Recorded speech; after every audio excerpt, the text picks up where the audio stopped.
하고 교육할 것인가에 대해 여러분과 함께 고민을 하려 합니다. 리더십 중에서 이제 나라를 구한 그 행위에 초점을 좀 두고 글을 써봤습니다.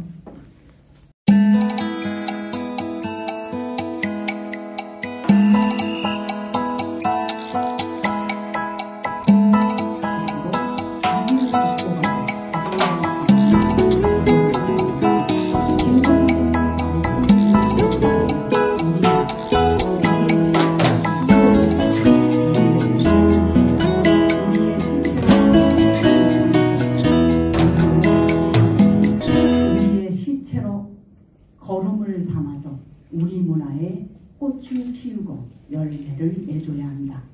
나라는 내 나라요 남들의 나라가 아니다. 독립은 내가 하는 것이지 따로 어떤 사람이 하는 것은 아니다.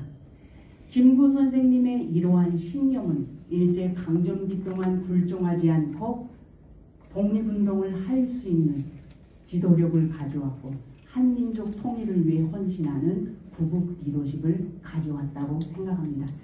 그러면 북한에서는 김구 선생을 어떻게 평가하고 있을까요? 북한은 1986년에 위대한 품이라는 영화를 만들어 김구의 일대기를 담았는데요.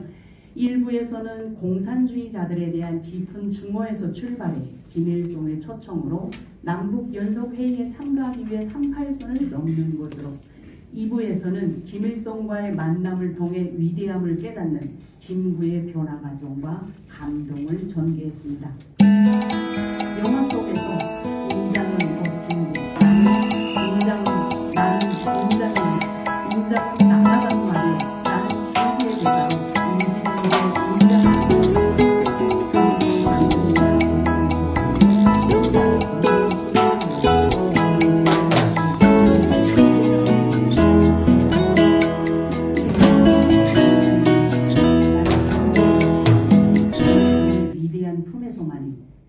조선민족의 번영이 이루어진다는 메시지를 전달합니다. 당시 북한에서는 위대한 품으로 영화문 학습을 시켰고 학교들에서는 영화 감상문을 써서 제출하도록 했습니다. 결국 김구에 대해서 알리기보다는 김일성의 위대성 선전을 위한 도구로 인용되었으며 김일성은 세상 어디서도 찾아볼 수 없는 위대한 품을 지녔다고 강조합니다. 김일성은 한 연설에서 이런 말을 합니다. 10월 인민항쟁, 4.19 인민봉기, 6.3 시위투쟁. 누가 지도했는지 그것은 상관없습니다. 이런 투쟁에 대해서 소설도 쓰고 영화도 만들고 노래도 지어야 합니다. 또 북한에서의 삶은 북한 헌법보다 김일성의 말씀이 먼저였고 매해 그때그때 달라지는 김일성의 교실을 관철하기 위해서 한 목숨 바쳐 헌신적으로 반드시 실천해야만 하는 삶이 존재했기에 창작될 수 있었던 영화라고 할 수 있습니다. 저는 당시의 영화를 보면서 백범 김구가 통일을 위해서 38선을 넘는 용기와 신념에 감탄했고, 또 만약 남북연석회의에 참가하지 않았다면 암살당하지 않았을 수도 있지 않을까라는 아쉬움도 있었습니다. 김구의 대사도 오래도록 기억에 남습니다. 사람은 몸이 좋아야 하고 그보다도 마음이 더 좋아야 한다. 이 무궁화는 우리나라 곳곳으로 유명한 꽃이니 너희들도 항상 마음속에 간직하고 살아야 한다. 또 영화를 계기로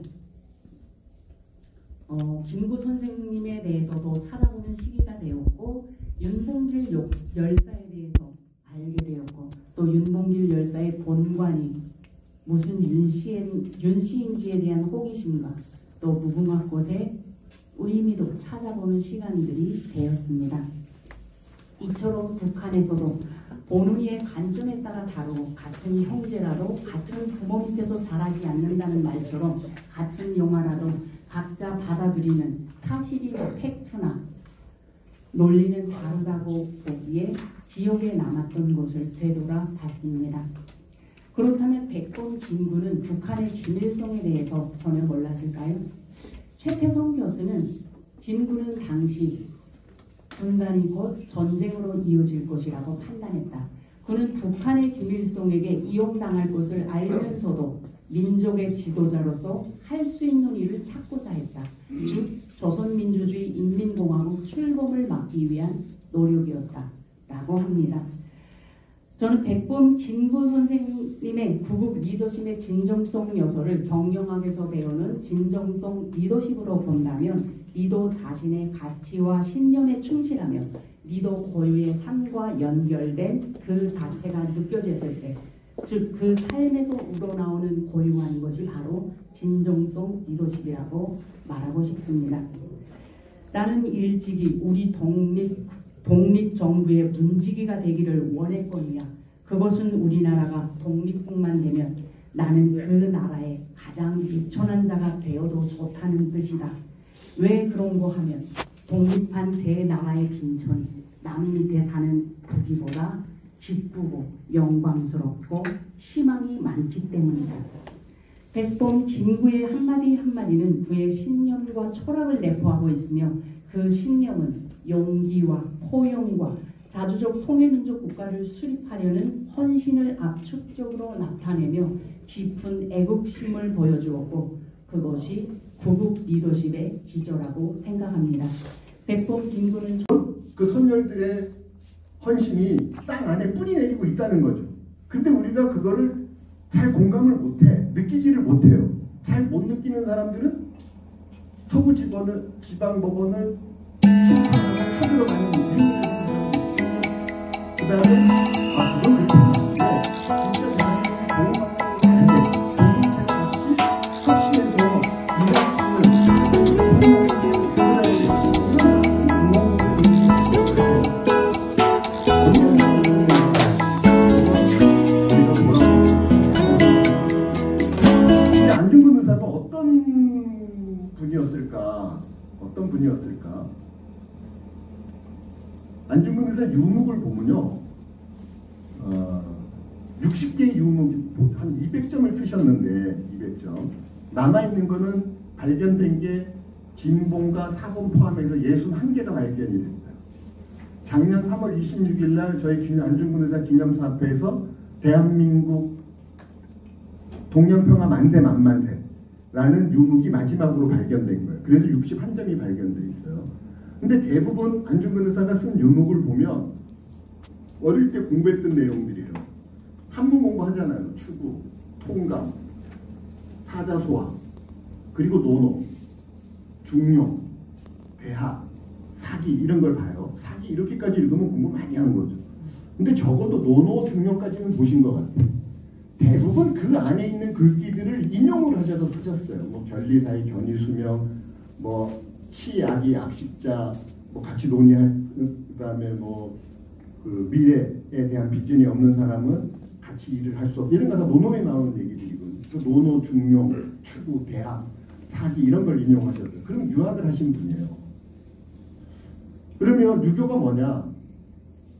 우리 잘못 알고 있는 게 굉장히 많습니다. 이게 친일사관인데 중국도 그 유명하다는 중국도 500년씩 정권을 이어간 나라가 없어요.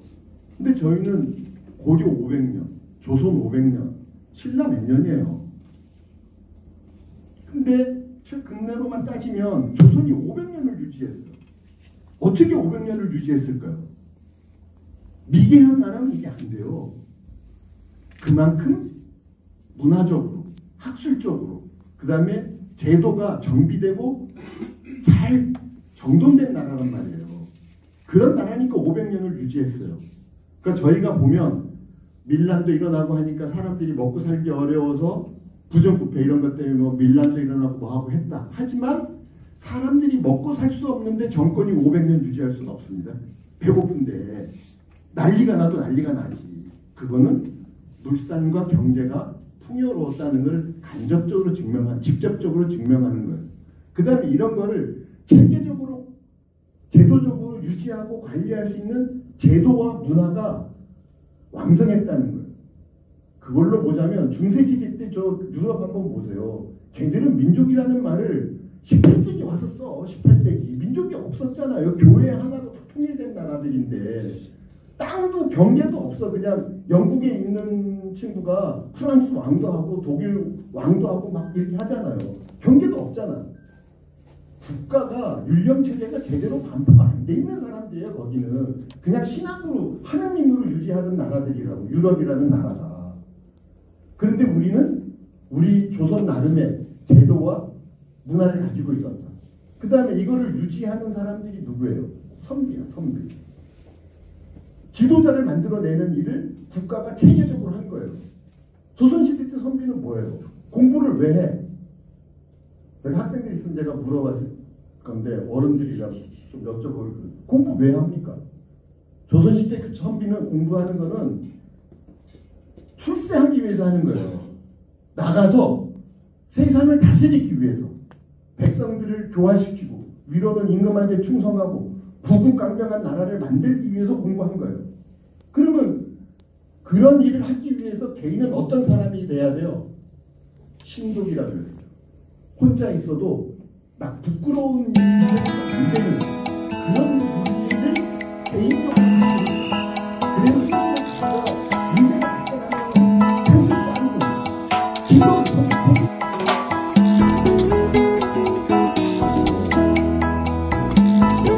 일단 그다음에